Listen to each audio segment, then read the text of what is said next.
Bismillahirrahmanirrahim. Assalamualaikum warahmatullahi wabarakatuh. Selamat datang kembali di channel Muhammad Sufyan As-Sauri. Bagi teman-teman yang sudah subscribe, saya sampaikan terima kasih. Dan bagi yang belum, silahkan subscribe, karena insya Allah kedepannya kajian ini akan terus berseri sampai khatam. Insya Allah pada sesi kali ini kita akan bahas tentang temanya, yaitu mencari teman, ya. Bagaimana kita mencari teman yang baik dan benar. Tetap stay tune di sini terus ya.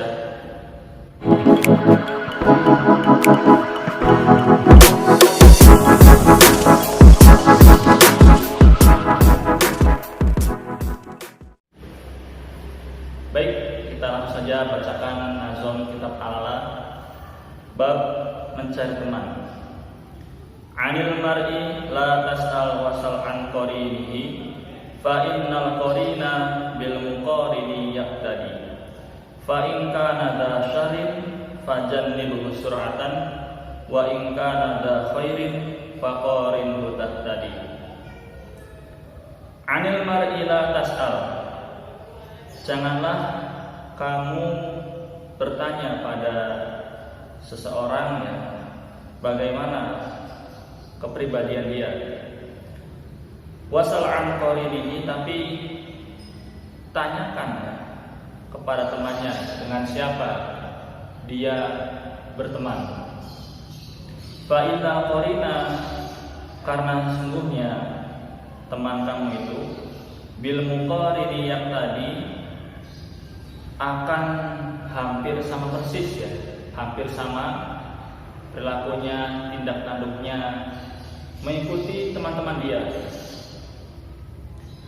Fa in kana dha syarrin, maka apabila teman kamu itu syarrin, perilakunya buruk, fajannibhu sur'atan, maka jauhilah sur'at, dengan cepat.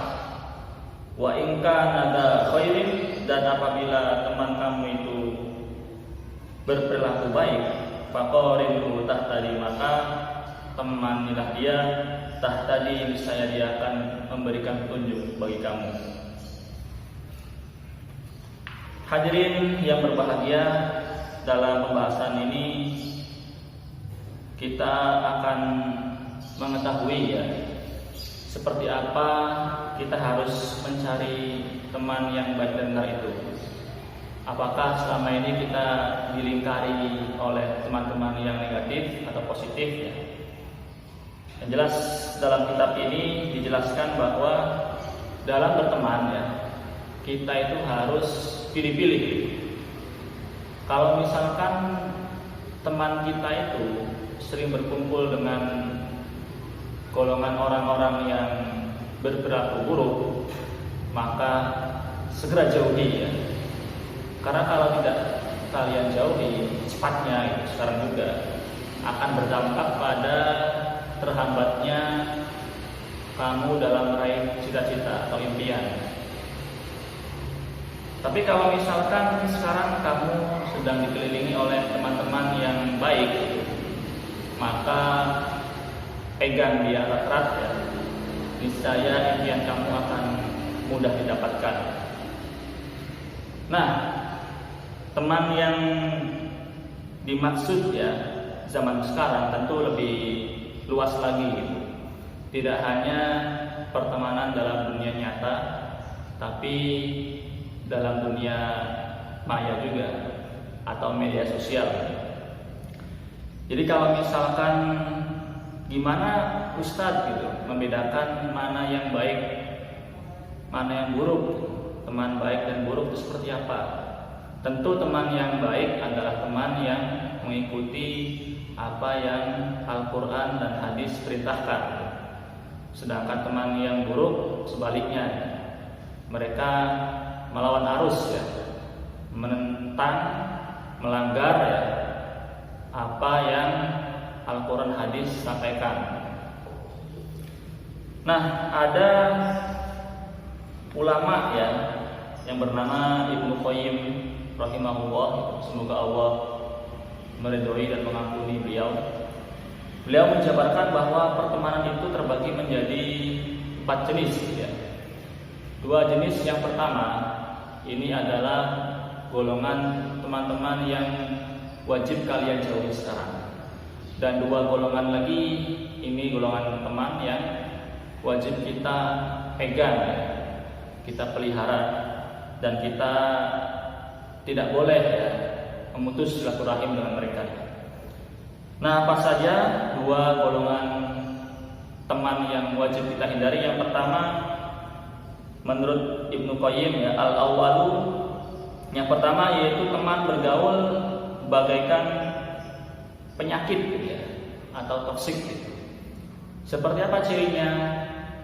Teman yang toksik ini bisa menjadi benalu bagi kita, bisa menghambat cita-cita dan impian kita.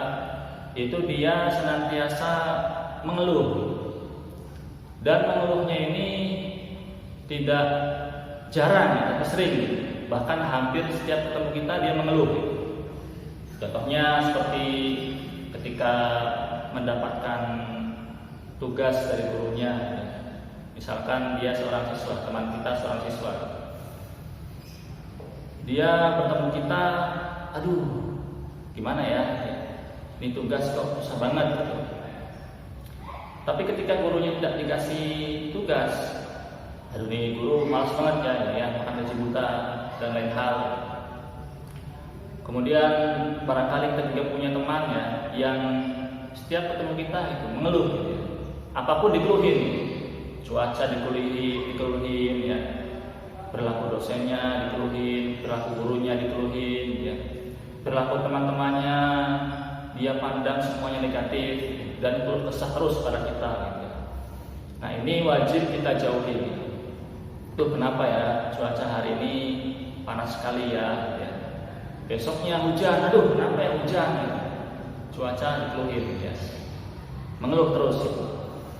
Itu kenapa saya dilahirkan misal dalam keluarga yang miskin itu. Ini mah kalau kayak gini ekonominya kurang, saya jadi susah suksesnya Nah, berkeluh kesah pada kondisi, malah nanti jatuhnya suudzon kepada Allah. Nah, ini tidak baik kita pelihara teman seperti ini, harus kita jauhi.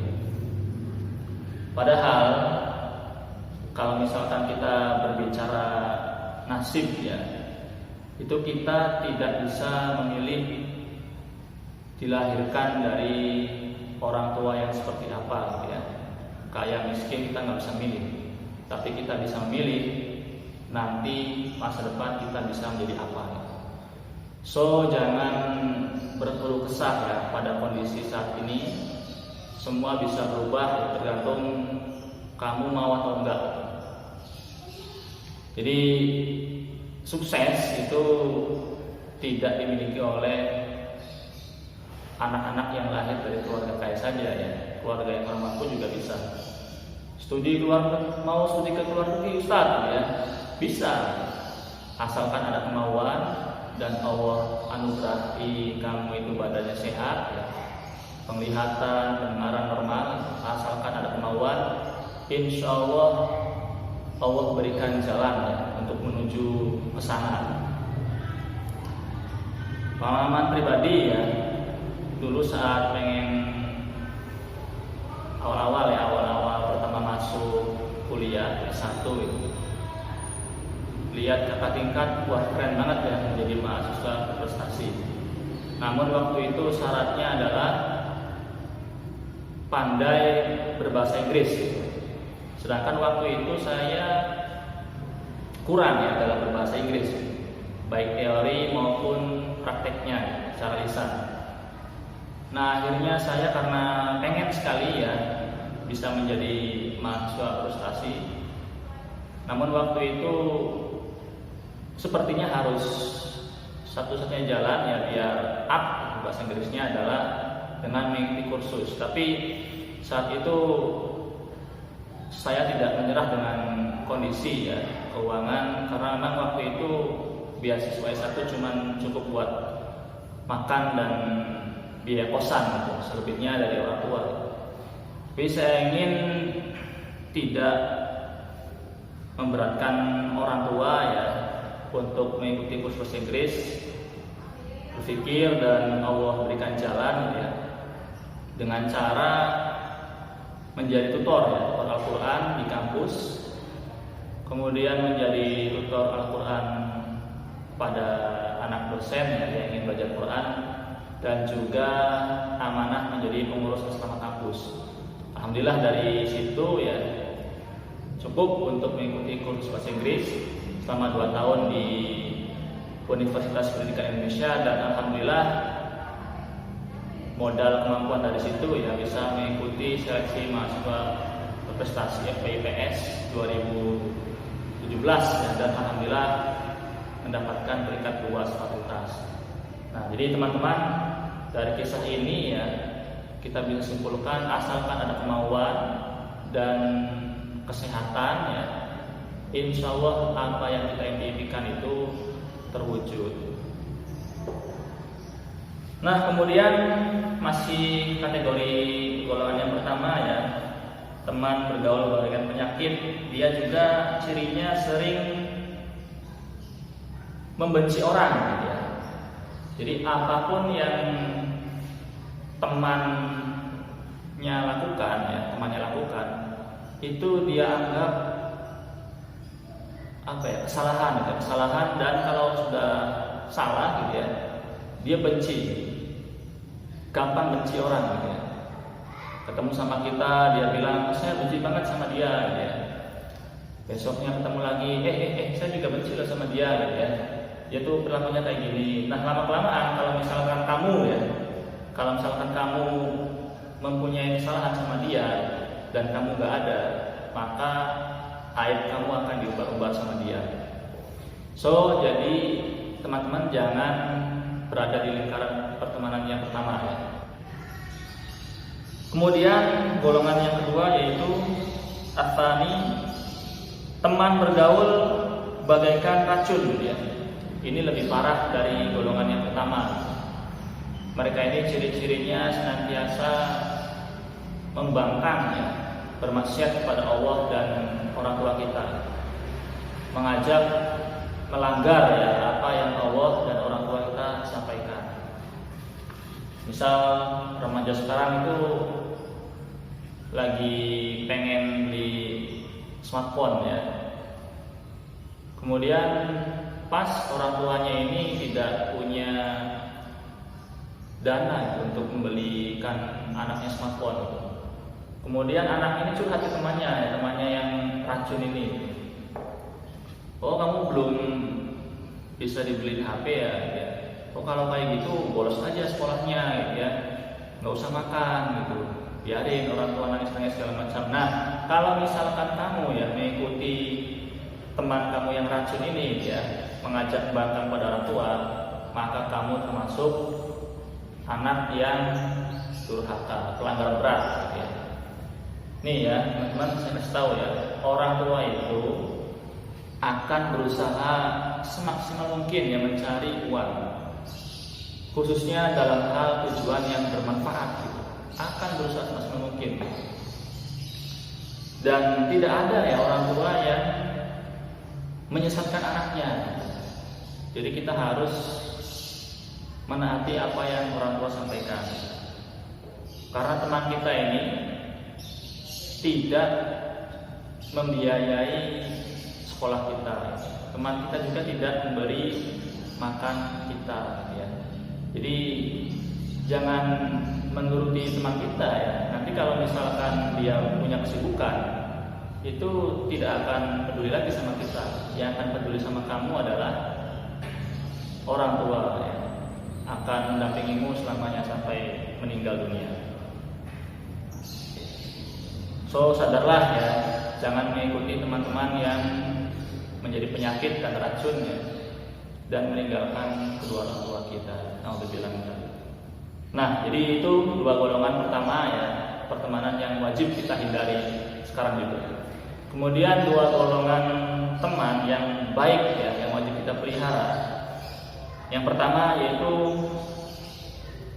atau yang ketiga ya, teman bergaul bagaikan makanan. Jadi wajib kita miliki teman ini ya dengan kriteria dia senantiasa mengingatkan kita kepada Allah, menjalankan perintahnya dan menjauhi larangannya, senantiasa mengisi kekosongan hati kita ya dengan ilmu-ilmu agama, yaitu para ulama.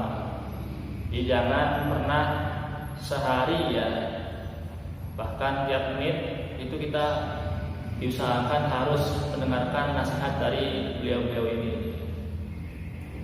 Dan yang termasuk teman bergaul bagaikan makanan, yaitu teman sekaligus tutor ya dalam meraih impian kita. Jadi kalau misalkan teman-teman pengen jadi nulis misal ya, maka harus memiliki tutor dari sekarang gitu ya, yang ahli dalam hal tulis menulis. Kalau misalkan teman-teman mau jadi fotografi ini profesional ya, maka dari sekarang harus punya gitu ya, tutor untuk menggapai ke sana.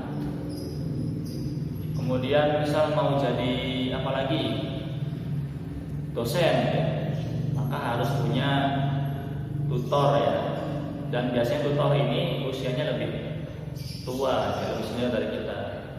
Dan itu harus kita miliki dalam kehidupan sehari-hari.